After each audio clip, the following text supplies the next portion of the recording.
program method, just to give it a little bit of space so we can see the array list here, and we'll take away the multi-dimensional array.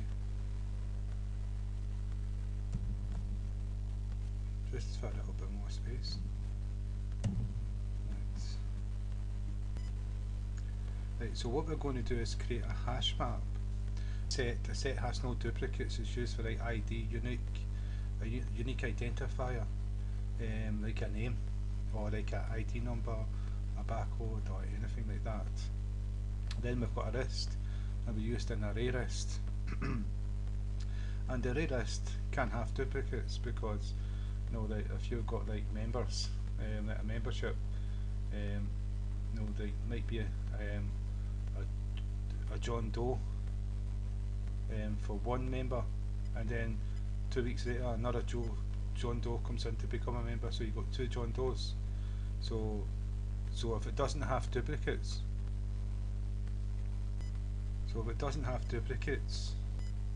then you wouldn't be able to have the other John Doe as a member. Or if you did, it would create problems, because if one John Doe didn't pay his membership fee, you wouldn't know which one, because both would have the same data, be sharing the same data. So you need duplicates for a list, and that's the value side.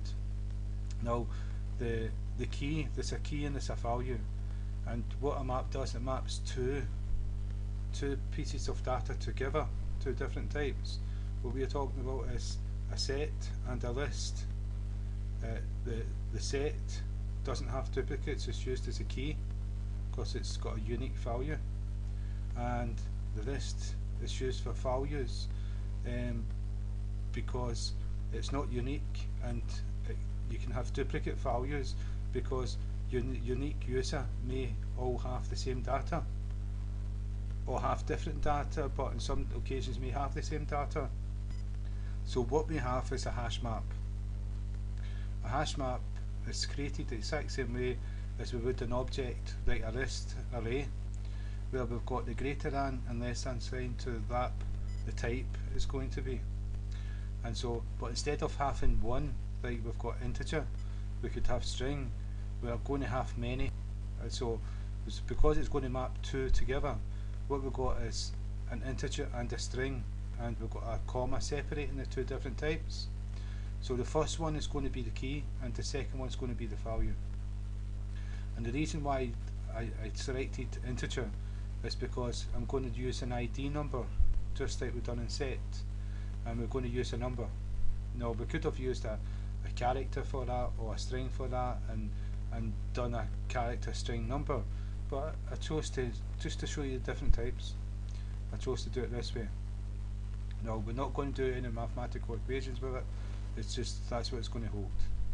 Now then I've done a string to hold the value, and the string is going to be the member's name, so John, Joe, Paul, Derek, whatever the name is. We're not going to have second names, it's just, you would have the second names, but let's demonstrate just so you can see the difference. And so ID number 1 will be maybe John, ID number 2 maybe Paul, and etc. And so what we've called this hash map to access it is member. We could call it whatever we want. And again it's equal sign and a new keyword again, because we're creating a new object, and we're creating a new object of hash map.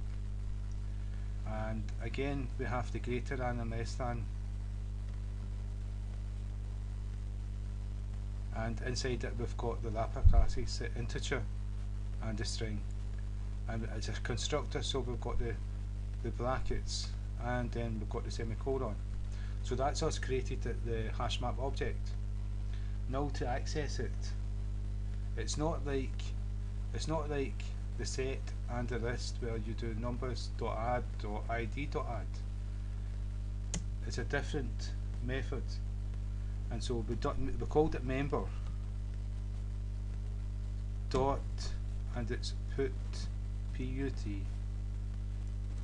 We're going to put it on, and you can see straight away it's saying, hey you, give me the key, and then give me the value.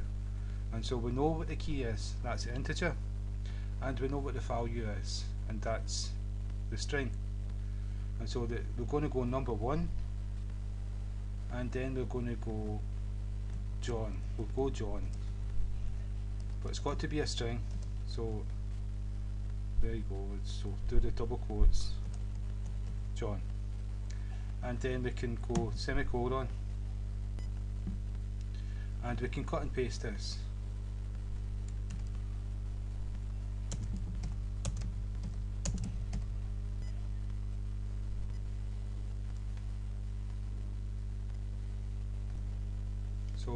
So that's us created a hash map, and we put like 3 different values in. Oh, I need to change the ID number.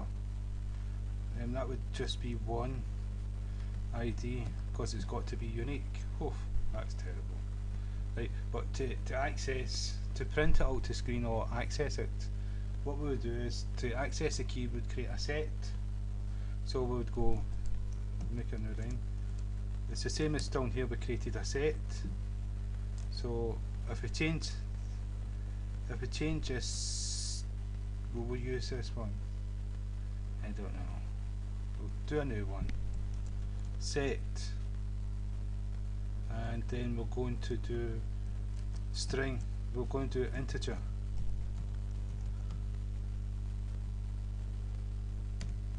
And then we're going to, now we give it a name. So we'll go show key. I don't know what to call it, just we'll call it that. And so it's equal sign again. And what we can do is use member.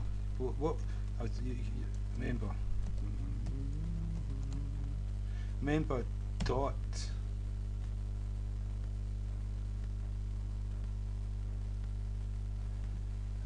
if I know how to spell member dot key set. I'm looking for key set. So what I'll point out here now, what we've got here is a hash set with brackets because it's a constructor.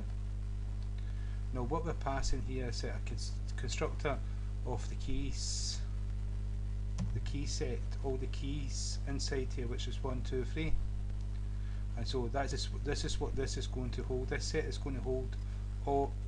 It's going to be a set, and it's going to hold 1, 2, 3 from this hash map. This is how you access it. And so what we're going to do is we're going to use a enhanced for loop. So for, and it's an integer. We'll call it, we'll just call it K for key, semicolon,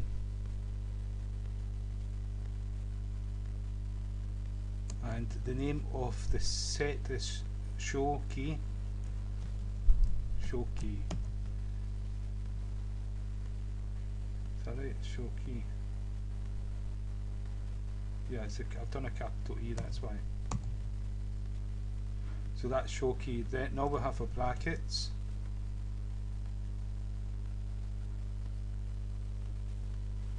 And we can print it. System dot out dot print ln, and all we need to do is give name. It was it show key?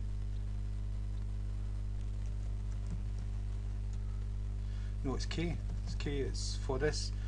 It's for this is what's going to pass the values. So now, so we just do K because we're already accessing it via K.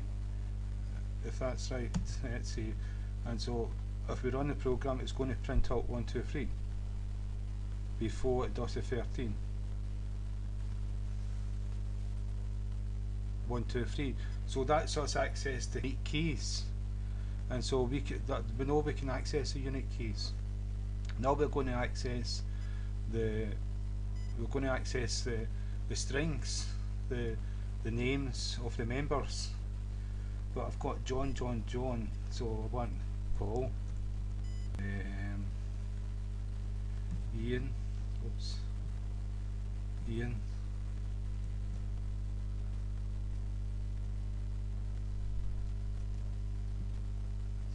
spell Ian. Should know how to spell Ian, the Scottish name is. I don't know. But anyway, I hope that's the way you spell Ian. Right, and so we've got 3 different names, and what we're going to do is cut and paste this and show you the difference between the 2 of them. It's the exact same. We're creating a set, but it's going to be a string. Well, we're not creating a set. No, I'm going to use an iterator.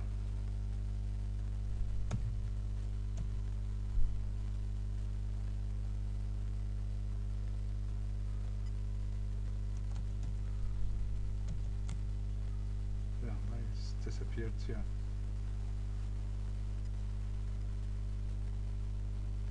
And it's going to be string. And we're going to call it just show equals, and again it's going to be member, and what we're going to do is get, let me see,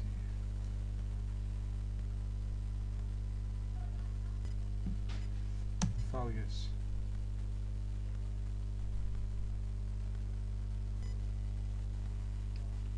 So dot iterator. Right, sorry, I had to answer the door and do things like that, so I'm back again. Right, and so let me see, it will be right, iterator. Right, what we're going to have to do is create a string. What the values is a string, and so what we're going to do is pass it the values to a string, and so we create a string.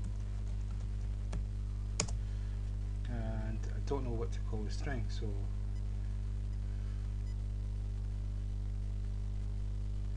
pass. We'll pass that to a string. It's stupid what I've called it, but hey presto, that's what I've called it. String. And so what we're going to do is we're going to use a while loop to print out the values. And remember, the while loop will execute the loop when it is true. When the condition is true, so we're looking for a Boolean method which will be false when there's nothing in the hash table, and it will be true when there is something. And so what we're going to do here is we're going to use the while loop to do this. And so if we go while brackets, now inside the brackets is the condition or the method that's going to return true or false. And whenever it's true, it's going to execute the code. And so what we're going to do is we're going to use the name of the iterator, show. It's called show.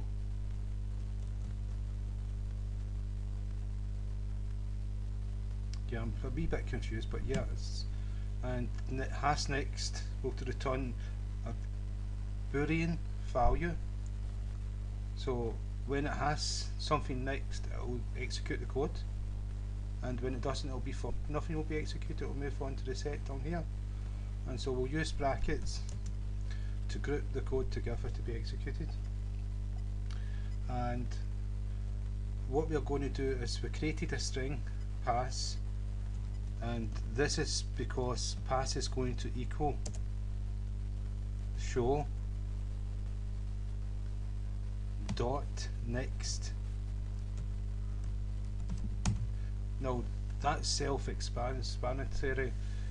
So what it's going to do, it's going to, every single value is going to be passed to pass in the loop, and straight after we're going to print it out. System dot out dot print ln, and inside here we're going to type pass. So it's every time it loops, this is going to equal the next value, and it's going to be printed out. So we're going to have a value after value after value until the end of it, and we've only got 3 values, John, Paul and Ian, and so it should pass them out. And so if we run a program, Let's see what happens. John, Paul and Ian, and it's the same order. And so that's how you would access. That's how you would access a map table, a hash map. With what you've got is a unique value and a value that's